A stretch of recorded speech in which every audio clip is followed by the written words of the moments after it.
Welcome to this week's edition of the Cart Barn Podcast. I'm your host, Chris Limley, joined by co-host Greg DeWalt.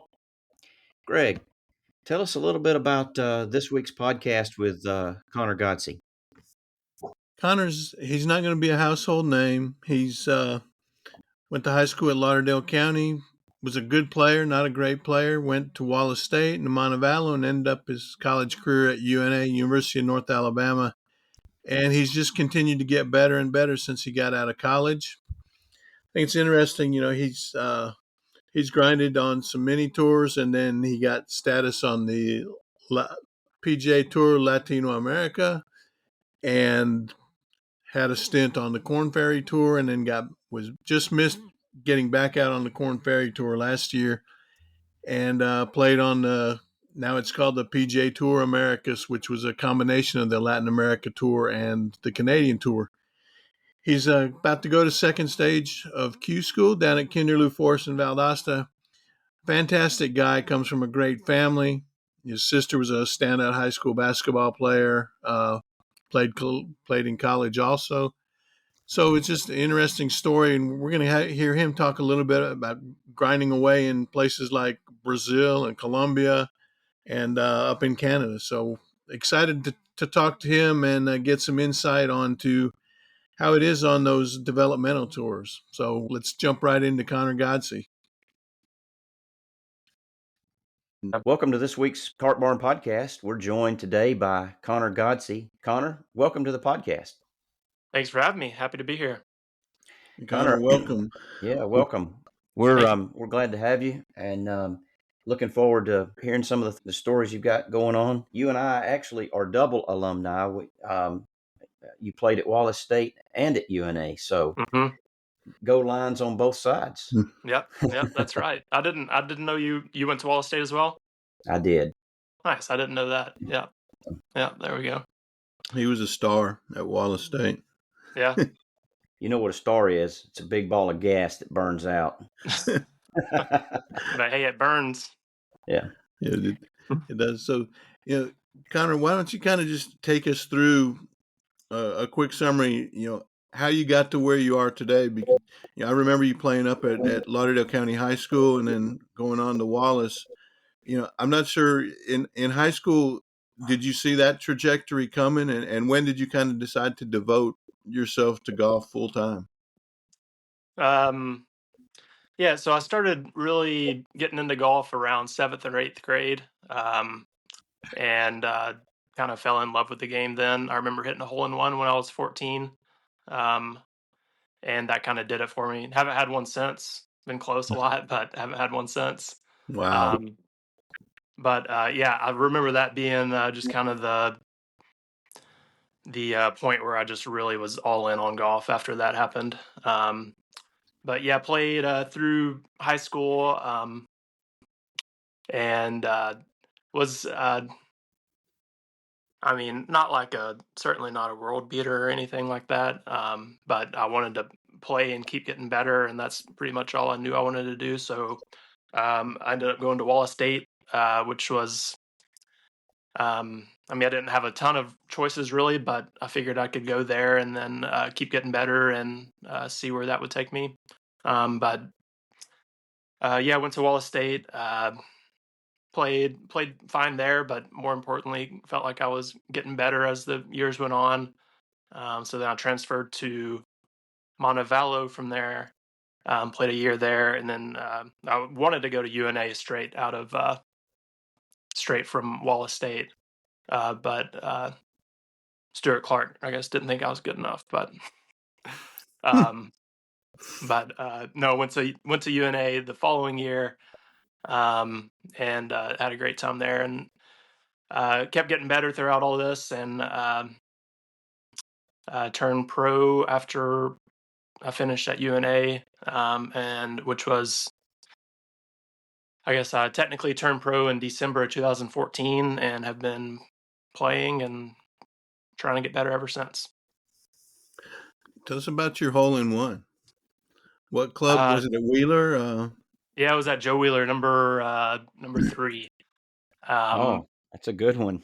Yeah, it was like from whatever tees we were playing. I remember it was like 176, I think. I hit a 4-iron, and the pin was over a little ridge, so we couldn't see. But I remember jumping out of the cart when we were about halfway there and running up there and seeing that it was in the hole. So it was pretty cool. Playing with my dad, just us two.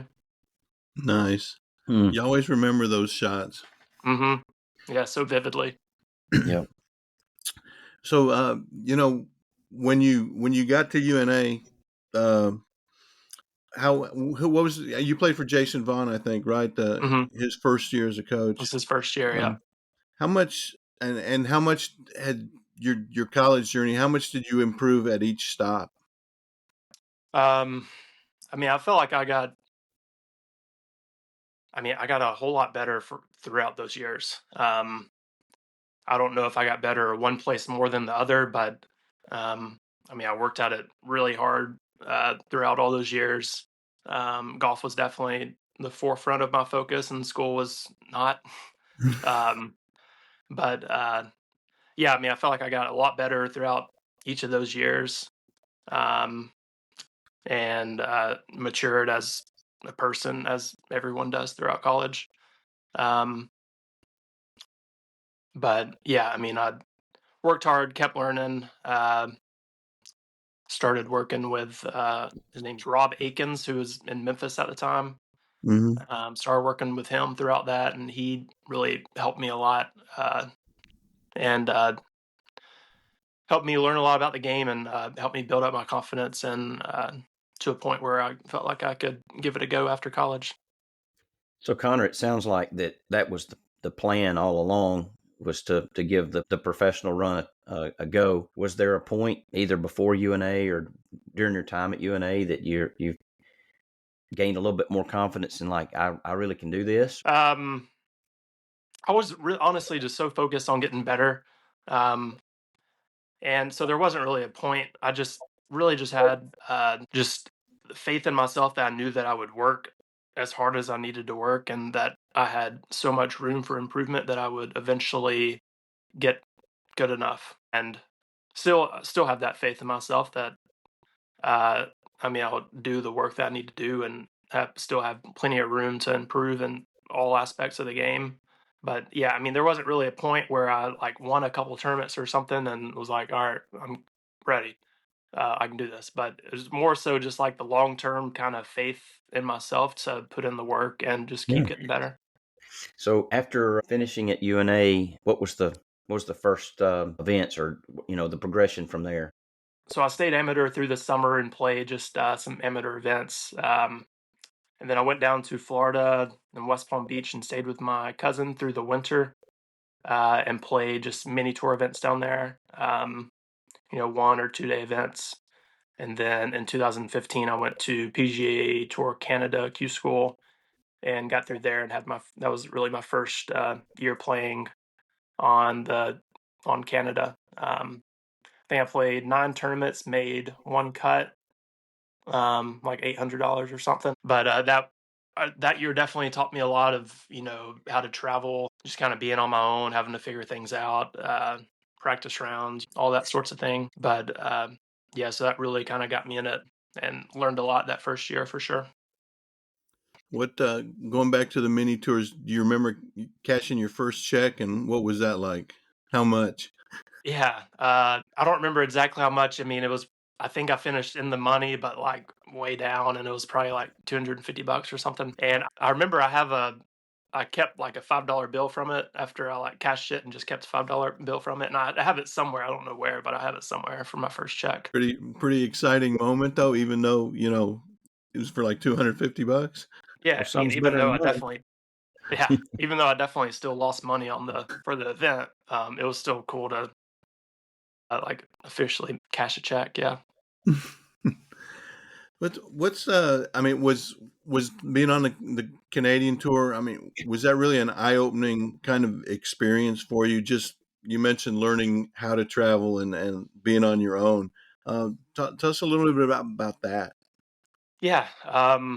I mean, that was my first time really out of the country. I think I went for a cruise on my senior trip, but other than that, this was my first time out of the country, and being being on my own. But I remember when my first time going up there, was in a rental car and I was driving with my phone on, and then I get a notification that I'm getting charged like a lot, like I don't know what it was, like $50 a day or something for using my phone out of the country. Uh, and I was just like blown away, and I'm like, I have to use this because I have to have the GPS to get to where I'm going. Hmm. But just stuff like that, I was not prepared for. Um, but thankfully, Canada is pretty similar to the U.S., so uh, it was pretty easy to get around and figure out what I was doing, and made some friends up there too that was helpful to kind of be in a community of guys, not just completely on your own. What was kind of the biggest lesson just from being on that level of players day in and day out? I think it was kind of eye opening for how much better I needed to get. I remember playing with a few guys, JJ Spawn. I remember playing with him, and I remember playing with Sam Ryder, and they were both. I think they both finished top 5 or whatever it was that year. And when I played with both of them, they were a lot better than I was. So it was. I think it was pretty eye opening for realizing that all right, I need to really dig in and get a lot better if I want to have any success playing this game. Was there any one thing that you felt like that you needed to improve on, or was it just kind of an overall thing? Or I mean, I think it was probably more ball striking than anything. I think my short game has always been pretty good. So I think ball striking was the main thing that I needed to improve and get rid of some big misses with the driver and like maybe a two-way miss with the irons. That was definitely the biggest thing that I needed to improve. Then, of course, from there you kind of got out on Latin American tour, and you mentioned Canada's similar to the U.S. in a lot of ways. Going to Latin America and playing is a different ball game, different cultures, different schematics, traveling. How was that? Yeah, that's different for sure. My first year going down there was 2017, um, and I think I only played maybe 8 tournaments that year. Um, but it was a cool experience. I've since played quite a bit down there over the years, and I mean, I really enjoy it down there. There's some good golf courses. I mean, it's a different way of life down there, and it really makes you grateful to be from the U.S. But that first year going down, I remember traveling with a friend, Bruce Woodall is his name, and he had been down there before, so he knew more of like what to do. But the main learning down there was that it was important to just go with the flow. I mean, it's chaotic, and there's probably something travel or Uber doesn't pick you up or whatever. Something is going to not go as planned. So I found it very important to just kind of go with the flow and not be less type A with stuff down there. Some, and, again, South America is not really a place we think about of great golf courses, but there are a lot of good courses down there. So what were some of the ones that you really enjoyed playing and that people might not recognize? My favorite one that I've played down there was I actually played this year for the first time, and it was in the Olympic course in Rio, in Brazil. That course was amazing. Obviously, it's where they had the Olympics in 2016, and I thought it was just a great mix of hard holes and some gettable holes mixed in. It had a really fun finish with a drivable hole and a short par three and a par five. I thought that course was amazing. There's a course in Peru called Los Incas that is always a ton of fun to play. Those two are definitely the ones that stick out. But I mean, there's what's cool about down there is that you week to week you play such different courses. Like you may be at sea level playing off of Bermuda one week, and then the next week you're at 10,000 feet elevation playing off of Kikuya. So I mean, I think it's great playing down there because you have to have like such a variety of different shots and ways to play different shots to play those different courses well. So I think that really helps you grow as a player and just kind of learn more about the game. When you're traveling, again, I imagine early on, you really have to kind of, from a fitness aspect, from a nutrition aspect, you really kind of have to learn about what you can and can't eat, and not just eating cheeseburgers for lunch and Hmm. fried chicken for dinner, that stuff like that. How have you? How did was that a kind of an eye opening experience too, to make sure your body stayed in shape? For sure, yeah. I mean, I remember in college and high school, I mean, my diet was terrible and I didn't care about working out or anything. And eventually, pretty soon after college, I figured out that, okay, I want to be as good as I can possibly be at this game. Like, what can help me get there? And part of that was, fitness and health. And I've definitely gradually grown more and more of an interest into that to where it's a very important part of my life now, regardless of golf. It's just like I love to work out and love to eat healthy foods and feel good. Um, but uh, yeah, I've kind of gradually gotten more and more into that to where, and especially now that I'm older, I'm 32, so, and I want to play this game for a long time and be competitive for a long time. So, longevity is something that I look at, and staying strong and healthy and still being able to swing fast for a long time and feel good. Are there Yeah, any issues with communication in that part of the world? I mean, I don't know any Spanish, so Yeah. What's your favorite? thankfully, Go ahead. what's that? No, go ahead. I mean, thankfully, I have the Google Translate app.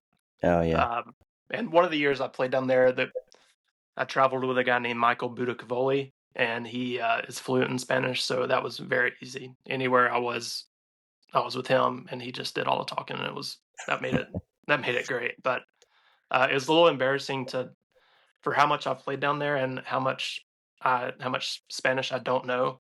You would think I would have picked up on a little bit more by now, but just it hasn't happened. Oh yeah.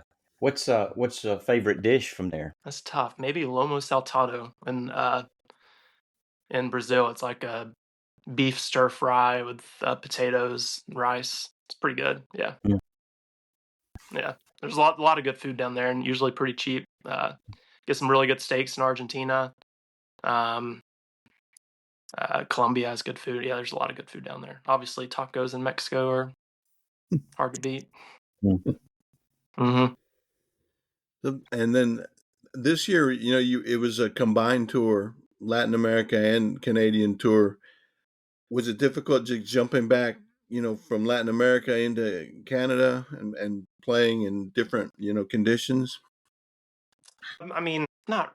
I wouldn't say that because Canada. I mean, still feel if anything was difficult, it's just. I mean, being from the South, I've played a whole lot more Bermuda than bent or whatever other grass they have in Canada, ryegrass or fescue.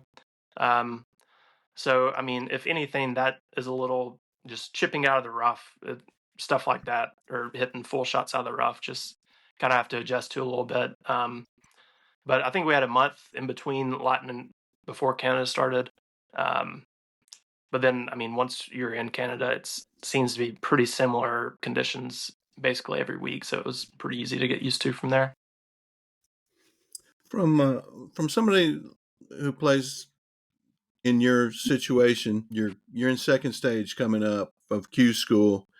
Um, Take us through that process. Last year you were really close. I think this year you missed by what, one or two spots, having status on the Corn Ferry Tour. Uh, that it's got there's a lot of uncertainty. I guess what I'm trying to get to every year for you when it gets down to this part of the season. If you're good at Q school, you're on to the next level, and if not, you're either back at Latin America, Canada, or not. So how much does your mental aspect of that each year, having to go through this process? Um, well, I mean, it's a very stressful process, but it's so much fun. I mean, being able to play under, that much pressure and to feel those feelings is pretty cool. And there's not, not a ton of jobs out there where you get to feel those feelings, which is pretty cool. So, I mean, you can only control so much. Like you can't really control the results if everyone else plays better than you, and I mean, you can't. There's a lot of stuff you can't control. So, I mean, I just try to really focus on getting better and staying present and just really embracing all those feelings and the pressure and trying to manage the tension um, and just play. I mean, have fun and I mean, hopefully I play well. But I just try to focus on just doing everything I can to be prepared and then just letting it go and seeing what happens from there. Um, I think it's easy to get caught up in all right, it all comes down to like this one tournament for the next year. Um, but I mean, you can only do so much. You can only control what you can control. So um, I think that kind of can allow me to free up and just go play and hopefully play well. I think that's a good way to look at it. Where is your next stage? Where are you playing? We playing at Kinderloo Forest in Valdosta, Georgia. Have you ever played there? Yeah, I played there a few times. Yeah, I played second stage there last year. Missed by one, but played pretty solid. So I love the course. It's awesome. Long. Have you played there, either of you? Yeah, I I have. haven't. I was curious. Have you gotten a scouting report on it since the hurricane went through there? No, I haven't. I tried looking pretty soon after the hurricane went through. I mean, I know they had a lot of trees down in that area, but I don't know anything about the course. And I was thinking about there's not really a ton of holes where trees are directly in play. There's a few, but not a ton. So hopefully it didn't get too much damage. But even I don't think it would change a ton, even if they did have a lot of trees down. Yeah, I'm thinking the one hole. It's a par five. It's got a big, I don't know, hole, or it's just like a big cavern down there Hmm. to the right. It's probably my least favorite hole on that course. Hmm. To me, it just didn't seem to really fit the overall uh, layout. But that's the one hole I really remember from my time playing there a couple times. Hmm. Yeah, that's a fun hole for sure. With the right wind, you can get it down there pretty far and have an iron into that green. But if you're back a little and having it 3-wood into that green with it's uphill and over the ravine, it's a pretty intimidating shot. But Always, I'm playing left away from the ravine most of the time. But yeah, it's an interesting golf hole, uh, it is for for sure. sure. Be better if it was a. I think it would be better if it was a lake instead of a ravine. But fortunately, I've Yeah, never had to go down in the ravine and hit my third shot or second shot or whatever. But it's a really good golf course. it is. Yeah, it's long, a lot of mid irons into holes, long irons. I think it holds up. The scores hold up no matter how good the weather is. So yeah, it's a good track, good test. So your form is pretty good. Didn't you just recently have a win? Yeah, coming off a win. Yeah, I won. Congratulations. Yeah. Yeah, thank you. Yeah, finished up yesterday. The G Pro Tour, just a mini tour. But it was a 3-day event. Ended up winning by two.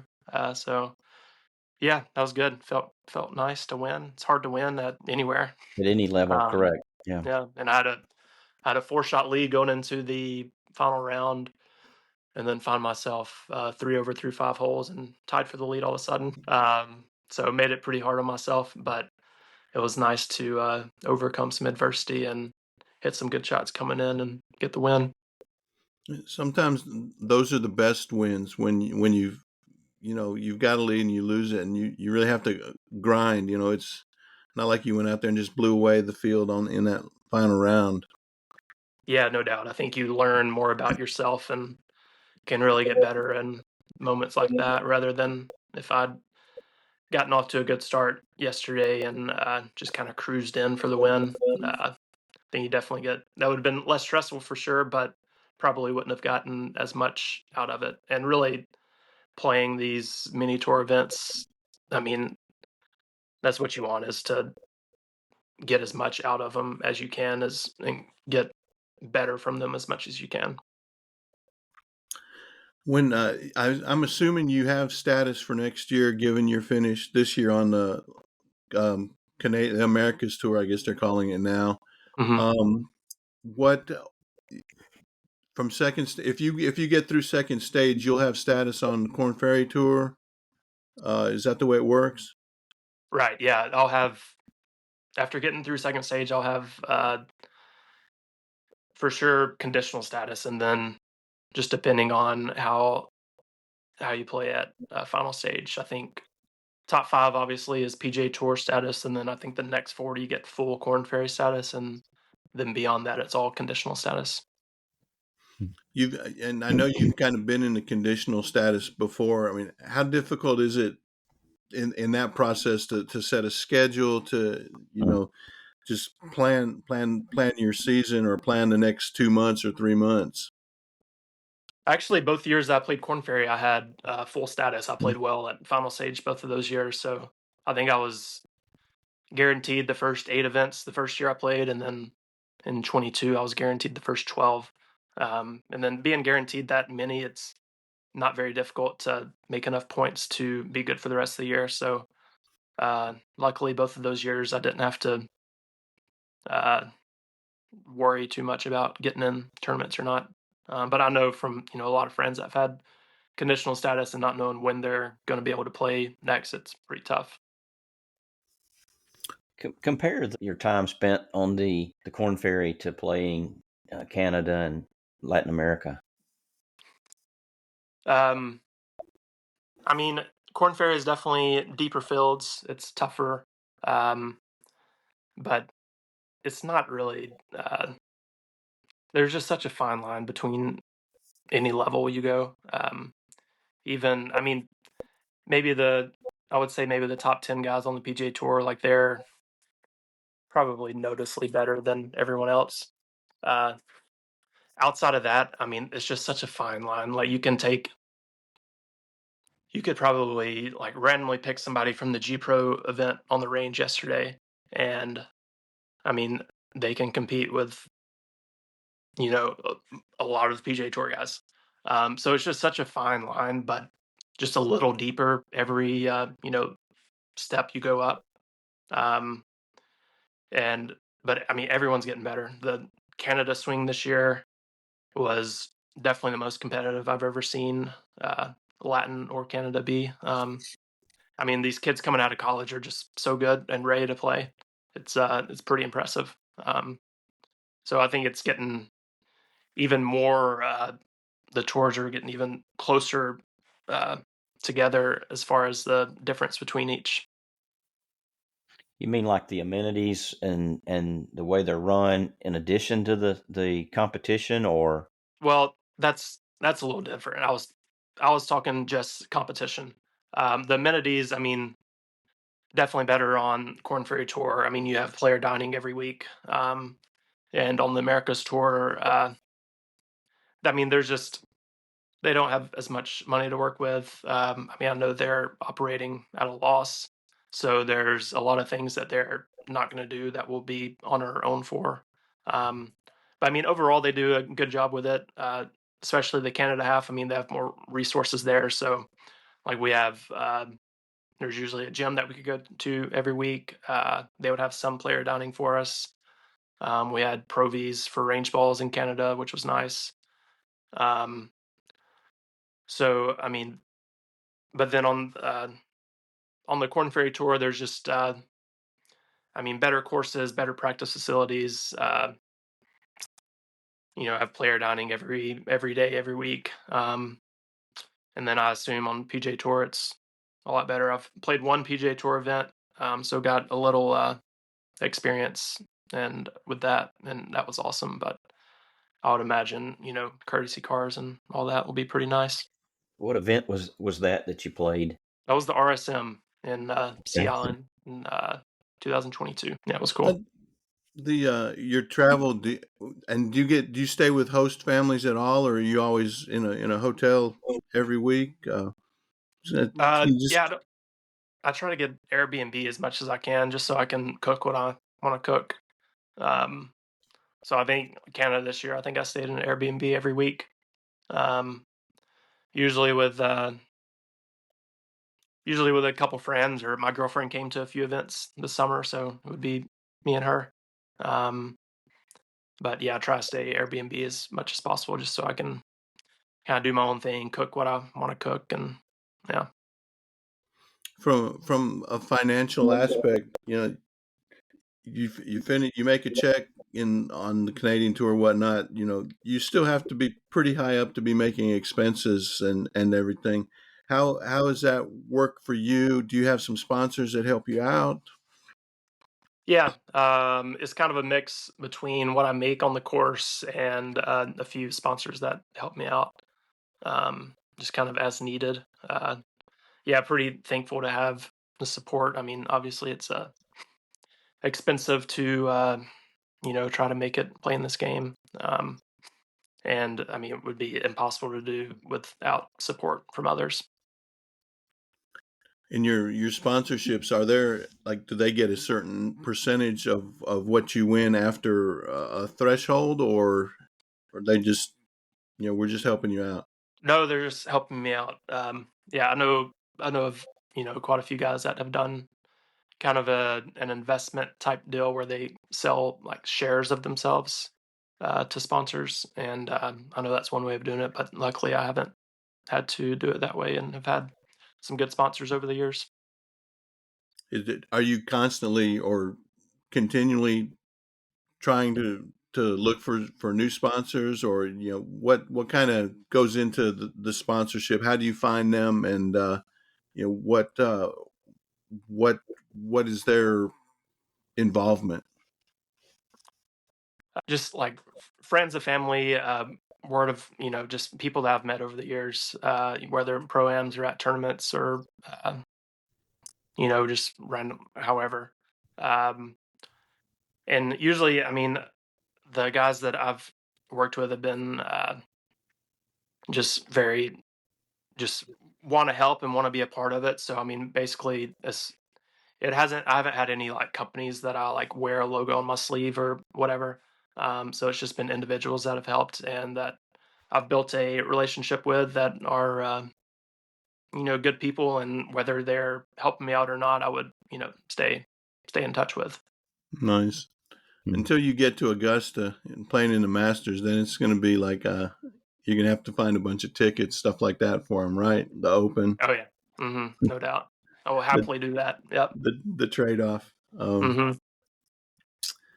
Yeah. So, and again, not to just continually diving into financials, but it is expensive, especially going to South America and playing. A lot of plane flights and stuff. You're not driving down to Brazil to play. Right. Um, how is that, just from week to week? Managing your finances and Um, I mean, just definitely. I try not to stress about it, but I mean, not just trying to be smart. I mean, not just save a penny here and there, however you can. Latin America actually isn't that bad. The flights getting down there are usually expensive, but once you're there, it's usually pretty cheap. Hotels are pretty cheap, or Airbnbs are pretty cheap, and usually getting like from country to country down there isn't too bad. Um, Canada is a little tough.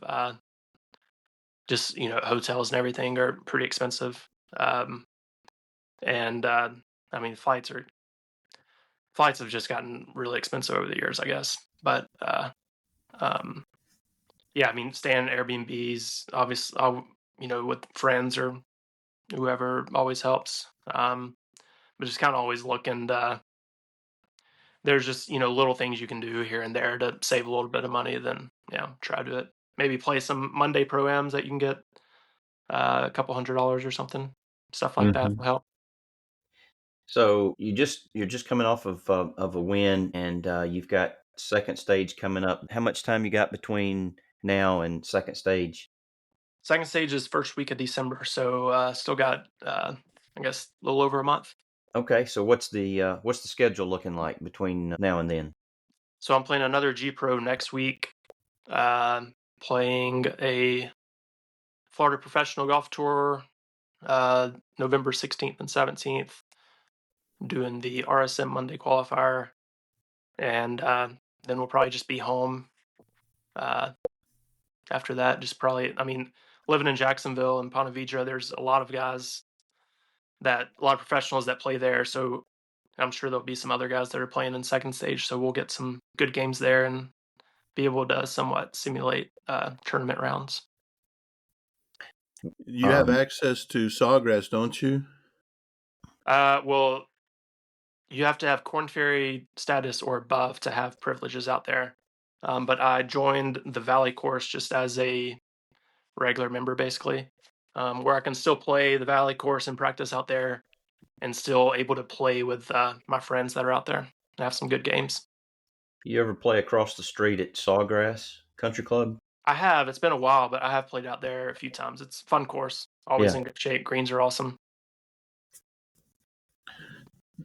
The do you beat yourself up at all, like coming close last year? I think at second stage and not getting through, or this year I think you were in good shape most of the year on the America's Tour, and then kind of at the end I think fell out of the top 10. Do you beat yourself up at all, saying, "Oh man, if I hadn't done this," or is it always just looking forward? I mean, ideally, it's always looking forward. That's easier said than done. I learned a lot from last year, 2023, the Latin schedule or the Latin season rather. I was in the Tour Championship. I doubled the last hole to miss out on top five by a shot, by like 3 points or something. So that one hurt a lot. I did not handle that well. I mean, that affected. I went and played Canada after that, and that I played like crap up there, and that affected me for months after that. Just so much looking back on that and like how that happened, and that that hurt a lot, and Hmm. I did not handle it well at all. And I've since started working with a mental coach, I guess you could call him. His name's Jim Murphy. Um, and have learned a lot since working with him and have gotten a lot better at handling those situations. It's still easier said than done to not, look back on how things could have been differently or, you know, uh, whatever it may be.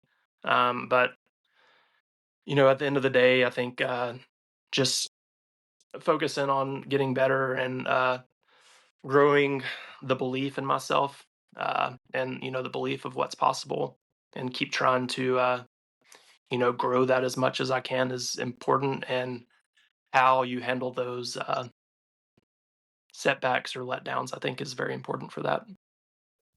You said early in this interview when we were talking about your belief and getting started, and you said you just felt like you could continue to get better and work and do whatever it took. Reflecting back on that and what you've just said shows how you've your mentality has matured. And there's an old saying that the windshield's bigger than the rear view mirror for a reason. Hmm. So always be focusing on what's ahead, not what's in the past, because you can't do anything about it from life and in golf. Yeah, no doubt. No doubt about it. I think golf is, just anyone that plays the game. I think we're just so lucky to play the game, especially if you play it, competitively and, really work at it to get better and to learn from it. I think it has so many lessons and just there's just so much continual growth that is available with golf that, will help, like you said, with golf and with your life. Hmm. I think I'm just grateful to be able to do that and to be able to learn from it. Yeah. Yeah, when you look back at your 17-year-old self and where you are 15 years later playing professionally, I mean, would you have believed it was really possible at that point? I mean, it was a dream at 17, and you're kind of living that dream. So yeah, are you still kind of amazed that you're where you're at in the game? I think looking back on it, I didn't realize.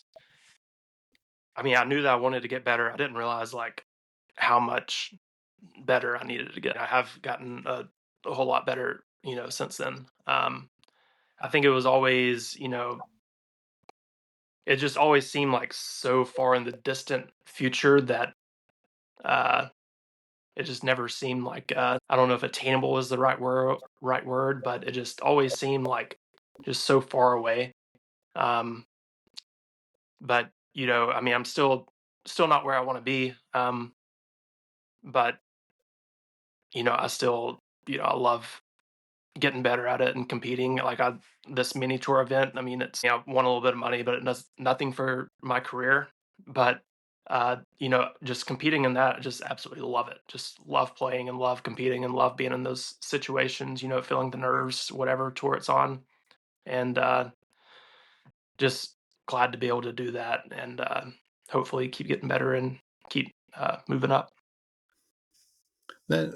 What is the feeling of victory like on a professional level for you? It feels great. I won in 2021 on the Latin tour, uh, which got me Corn Ferry status basically for the next year. So that was definitely the biggest win that I've had. And I mean, yeah, that feels just amazing. And it happens, you know, not very often. What's different about golf than other sports? Like you can win the week, but not win the turn, not finish first. I mean, you can Hmm. like there's so many different opportunities to like quote unquote win for the week.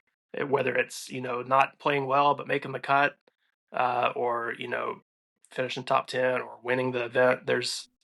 Uh, you don't actually finish first very often, but there are a lot of opportunities to win the week, which is cool.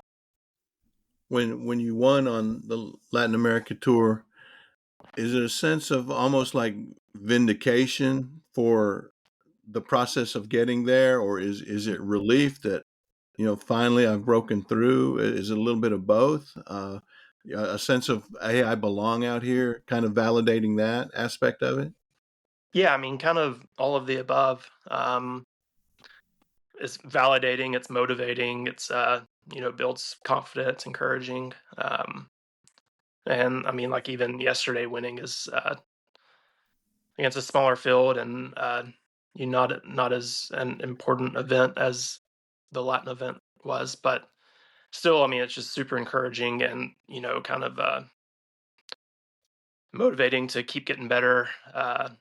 And anytime you can build some confidence like that, always helps. That's an eye-opening kind of interview with you, Connor. It's I appreciate you taking us kind of inside uh, your mental outlook on the game, and kind of looks at the future. How long do you stay out there grinding and trying to get better, and just long term? Um, I mean, I've never looked at it like I have a time limit or anything like that. I'm just going. Like I'm just going. That's all I know that I'm doing right now is that I'm just trying to get better and trying to keep growing and just go from there.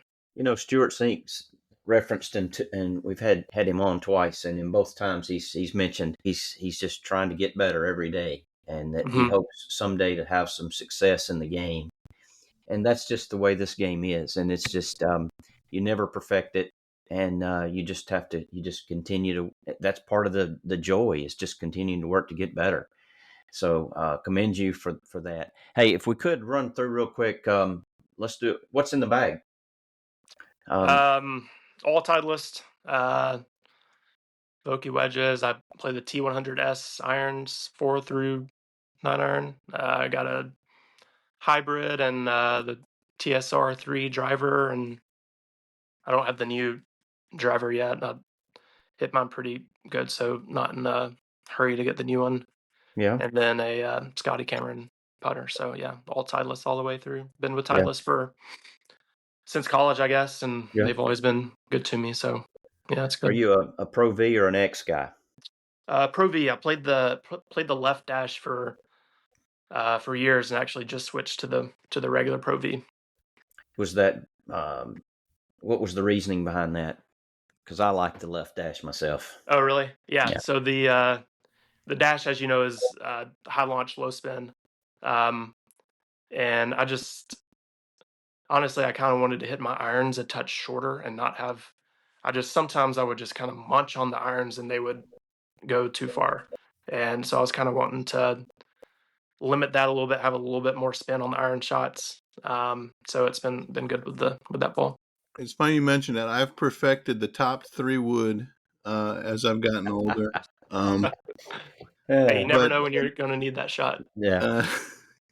It kind of rears its head when I do need it, especially when I'm trying to hit a low cut out of the trees. It's usually top going left.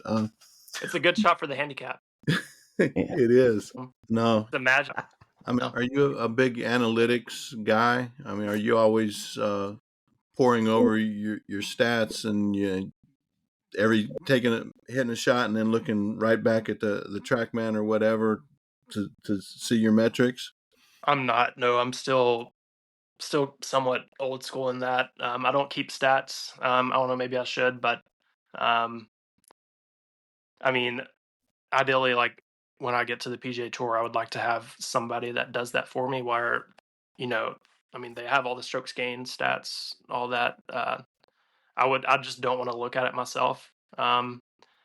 And so, I mean, I think the perfect world, I would have somebody just do that for me and just maybe tell me like, all right, here's somewhere you could get a little bit better. But I don't do that. I don't like looking at that stuff. I have a GC quad that I use mainly just to work on wedge distances, but I've never been, big into the numbers or any of that. I feel like I usually have a pretty good sense of where I need to get better at.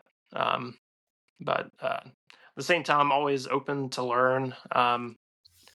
You know, I'm not against going down that road if I feel like that's what I need to do to get better in the future. But as of right now, it's just not me.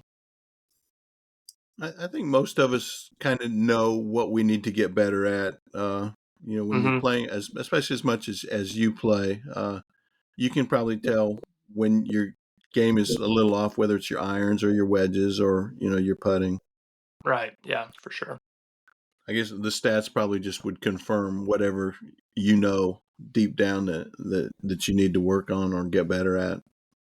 Yeah, I would guess so. And I mean, maybe the stats might can show you something that you didn't know, but I think for the most of the time you have a pretty good feel for it. I thought one of the things Stewart mentioned in one of his podcasts was, I think it was about the President's Cup, how they have a whole team of guys saying that, like a front left bunker may look like it's not the place to miss, but it really, they have stats to back it up that that's a better place to miss than maybe long left where you think it would be easier Hmm. up and down. It's crazy how in depth they get these days on those kind of stats. It really is. I mean, I think majority of the guys on the PGA Tour have a stats guy that does that for them. And it's probably needed more, on the courses that they play that are, much more demanding than the courses we play in Canada where the cuts 7 or 8 under every week. So I'm sure it's more valuable on those type of courses, but it is amazing just over the last few years, really, how much more math and stats have become part of the game. Mhm. No, Connor, I just wanted to thank you again for taking some time out of your schedule to meet with us. It's been a blast, and definitely be following your next stage at Q School and the rest of this year very closely. But thanks again. No, thanks again for having me. Yeah, your guys' podcast is great, and I'm all for Alabama sports and golf. So thanks for doing it, and thanks for having me. Thank you. We're gonna get you back on when you get out there on the PGA Tour. No doubt. Maybe before then, maybe after your next win. Sounds good to me. Yeah, But I'm down. good luck at second stage. We'll be keeping up with it, and we'll be in touch. All right, cool. Thank you. And we want to again thank Conner Godsey for being our guest this week on the Cart Barn podcast. Always great to catch up with Conner, and wish him good luck at Q School coming up this week at Kinderloo Forest down in Valdosta, Georgia. Yeah, Greg, looking forward to watching his career with interest. Great interview. Please continue to check back with us each week on the Cart Barn podcast. Thanks for listening.